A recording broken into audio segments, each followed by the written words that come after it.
So I've retuned the guitar, and what I've done is I've dropped the B string to an A. And when I do this, this is one of my favorite tunings because the bottom half is a guitar and the top half is a mandolin, or the top three. And so like my A chord is this. For G I go like this, and I just let the A be open. Well, sorry, not that A. I don't like that, but so that one goes click. I don't really have a good E chord. If I wanted to do a true E, I would have to tuck the pinky. That would be okay. Sometimes I do an E minor instead of E. And D, I kind of, it ends up being that. So, or maybe that. If I do like a regular D, it's a D7.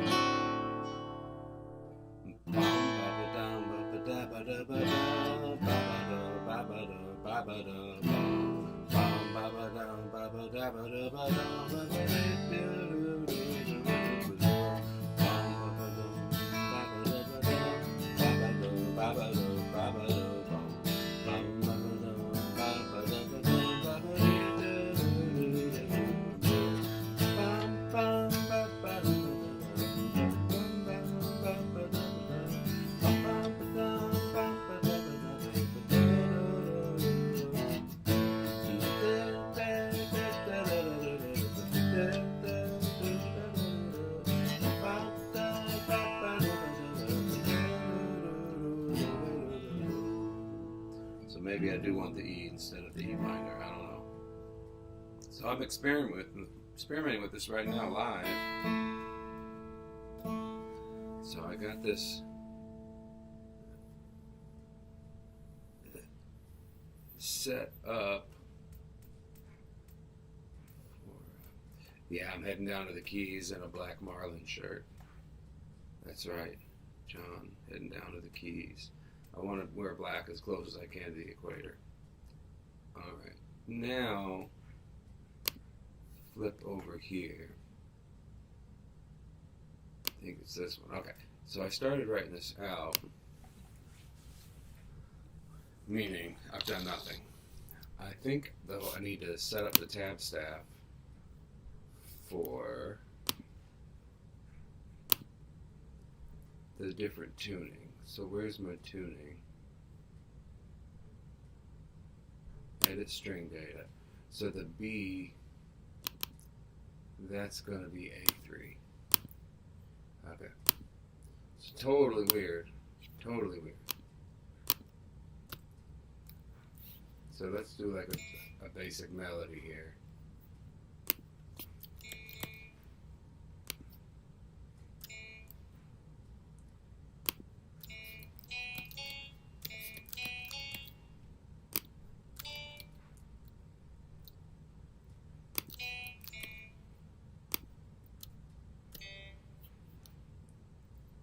Dee-doo-doo,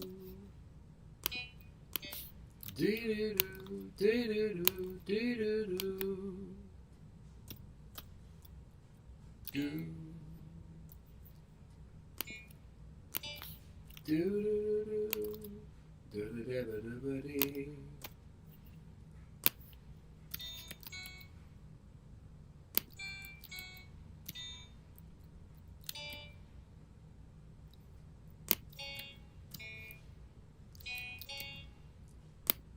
Okay, so that could be a bass melody here. And then I think I will copy and paste that twice. And I'm using MuseScore today instead of Guitar Pro because it copies and pastes so much better. Let me get a key signature here. So basically, this would be like an A Mixolydian, right? Okay. And then I can do the chords so much better than I can in Guitar Pro. Bum ba ba dum ba ba da ba dum ba ba dum ba ba dum.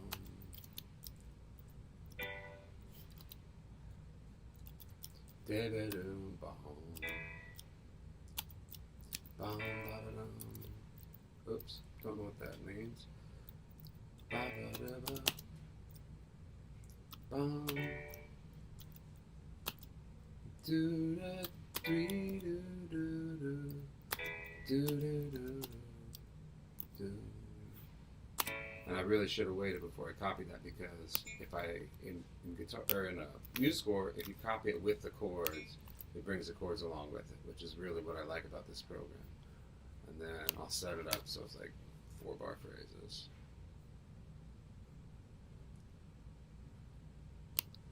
Because I like the looks of that. That's just, doesn't have to be like that, but that's what I like.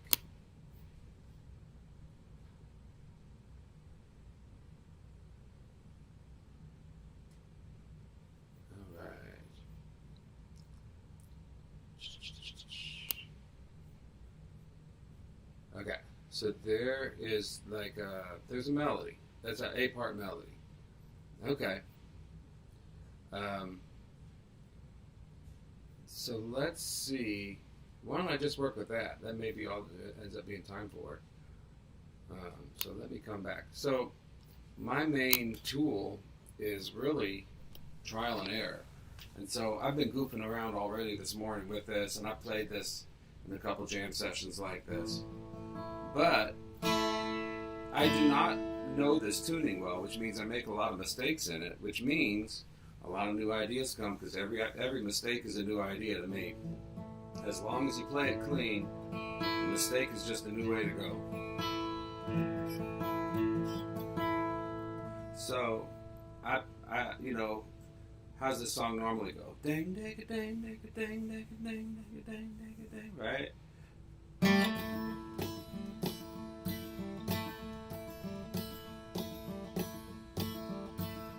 So right away, I'm hammering onto there and doing a little.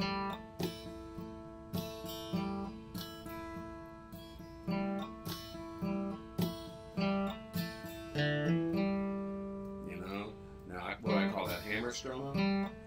Hammer strummer, hammer strummer. The reason I do that is so people get the timing. Hammer strummer, so they don't rush it. Otherwise, sometimes people go,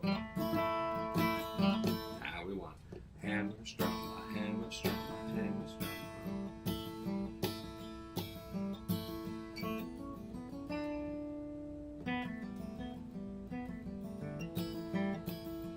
Sometimes I'll do a hammer picker. Hammer. The next 2 notes. Basically the same thing. I could hammer the whole chord. Add the bass note.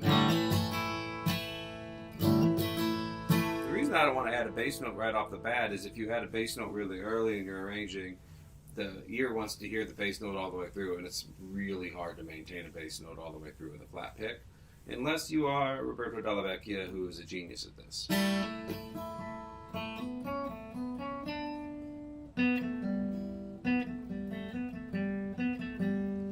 Now, I think what I'm going to do is a little floaty thing here, because this would normally be B, was it B-A-G? Well, I got an open string. A couple ways I could do that. That'd be cool, or that'd be pretty easy.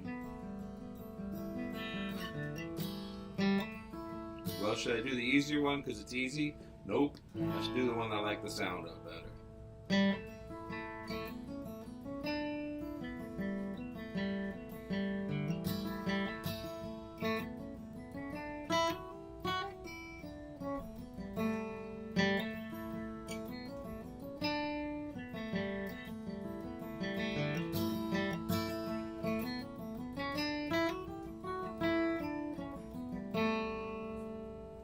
Pretty hip, so I'm gonna write that down.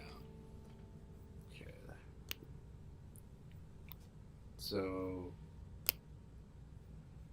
I'll try to look over here for questions and comments as we go a little bit, but I don't think I'll have too much of a chance to do that just because you gotta look at the software.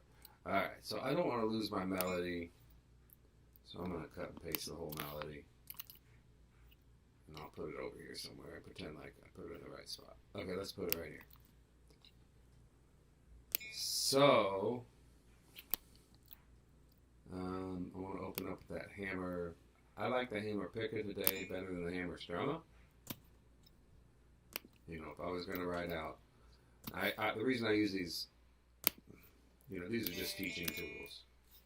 These little concepts, these hammer strummer, those would not look back in time and would find where Bill Monroe said the word hammer strummer. I mean, that's absurd.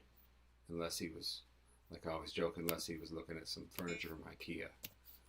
You know. But I sure think it helps.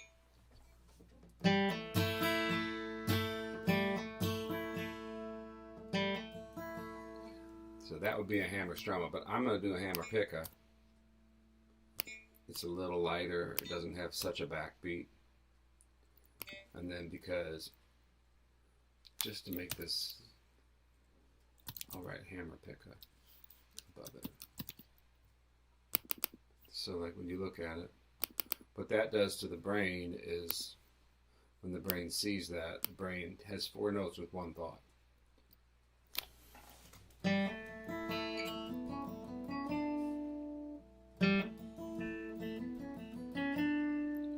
Now you hear other notes ringing. This is a good time to talk about that. So what is ringing? No, there's other notes ringing.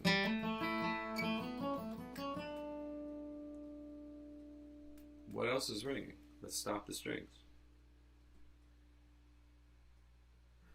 So it's interesting. You're getting a little bit of ring off of this E string. See a sound change right there. That's probably ringing because I've got an open A ringing. So that's probably causing this open A to ring. That's probably causing the 5th to ring because that's a harmonic. That's probably causing the D string to ring. So all of a sudden, I've got, you know, my harmonics for the A note are A, E, A. Well, so that if A is ringing, that's going to cause that A to ring. That's going to cause some part of the E string to start ringing. That's going to cause some part of the D string to start ringing. So it's instant free reverb. So that's why we use open strings.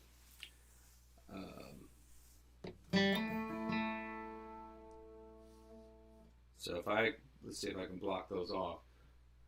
Maybe like put a capo on those or something like, right? I'll just block those strings off somehow.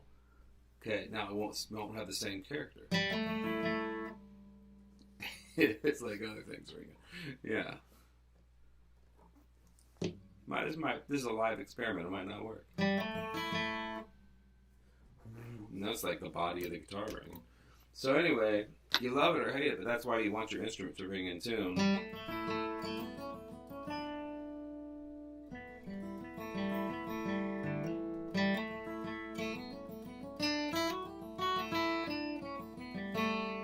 I don't love that ending yet.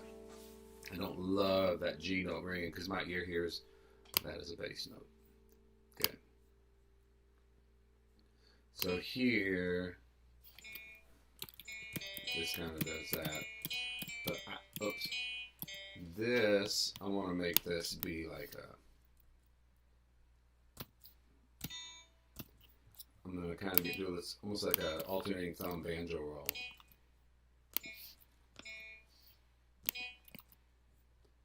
And then I'm going to hammer on that. Another hammer. Another hammer pickup, which I always imagine Arnold Schwarzenegger saying, "Bring me the hammer pickup." This is why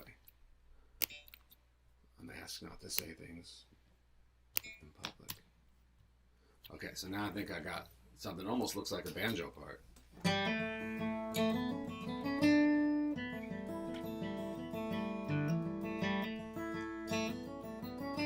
So it's nice there. Copy and paste comes into play.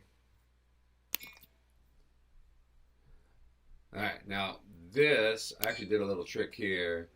The word I got comes from Tim May, which is toggling, where you just basically play an adjacent string. Somebody might call it a ghost note.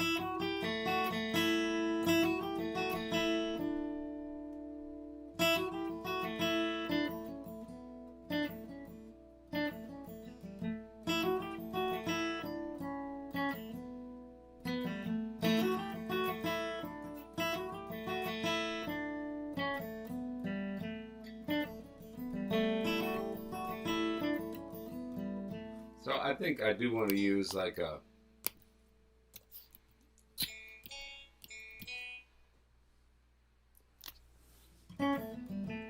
I don't want to end on with that open G ring, so I'm going to try to move to the other string here and maybe end on the fretted note.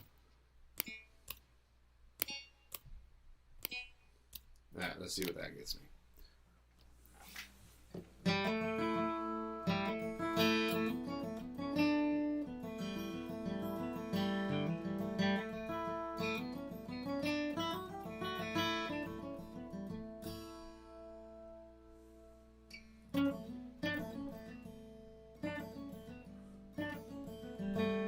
I don't want that ring on it. And then I think a little light strum there would kind of finish it. Now, that looks like, this is the difference here, that looks like, you know, the double stuff. But it is, but with like kind of the arm motion of a strum, which is going to give it a little more air from the guitar and a little less pull from the string. And it's just a little, it's like the slightest different sound. And I think that's it. And I don't think I need to do anything different. Let's just call that a day. Oops. And put a repeat sign on that. And then I don't need all this. I can get rid of all that. Okay. Oh, I hate when it does that. Yeah, I'd rather do that.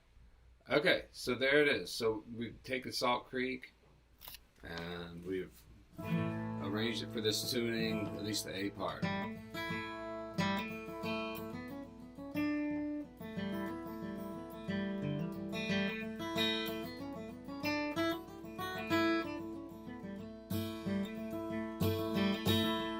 See, now the second time through, you know, I want an arrangement to have an arc to it, right? Which means I want it to build. I don't just want something to. There's nothing wrong with playing the same thing the same way, right? At the same time, but it didn't grow. So now I've set up the audience with the first thing they're going to hear.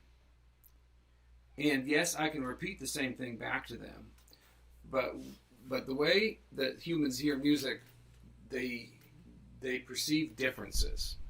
So, like, a lot of times I always noticed when I was in a band, when people would really applaud is when I would make a mistake on stage that would catch their attention. They would like wake up for a second and they would clap because they heard the mistake. So they hear differences, and so that keeps like the human mind interested in this piece. So it doesn't have to be a big difference either. Just a little bit of difference. So I think what I'm going to do the second time through is add a little more strumming into this, and I think it'll be what we need for the audience to stay interested. So here we go. I'm going to be like.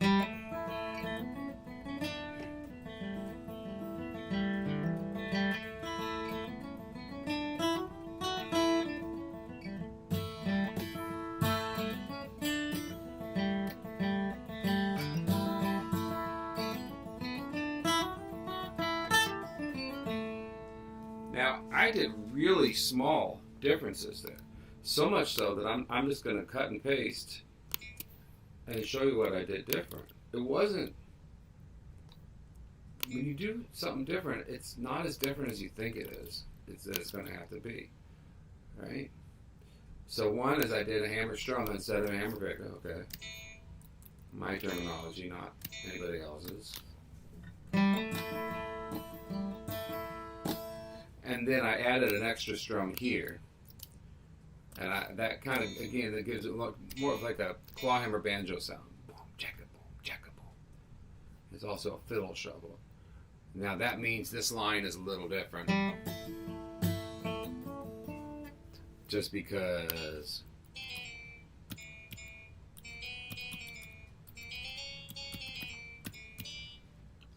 and then I actually changed these to quarter notes. It left it more open, you know. I mean, hey, I can't get any more complex. I've already got the most amount of complexity in the rhythm, which is all the notes. So I can simplify, I can get more complex, I can change the texture. If it's complex, it's already complex.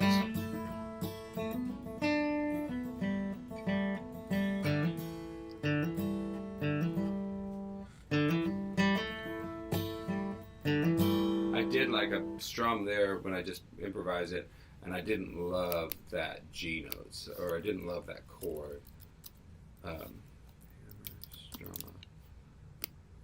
So let me figure out a different way to do that.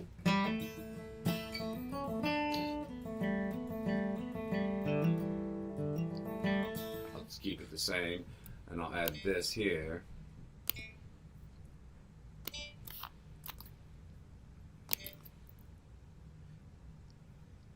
And then I did, and then instead of this bit, I did a blues run, basically. The blues scale.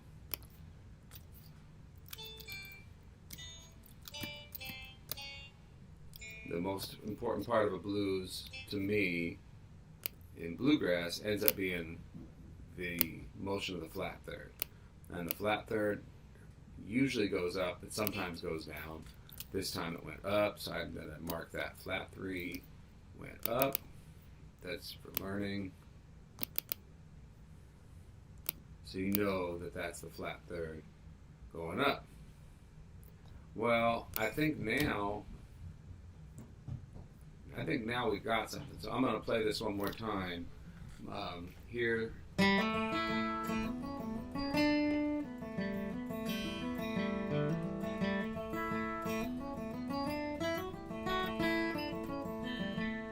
Second time through.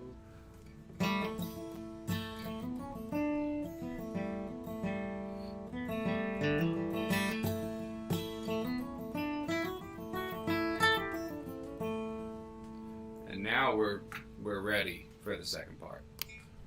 Okay? And ready for the second part for us today means another day.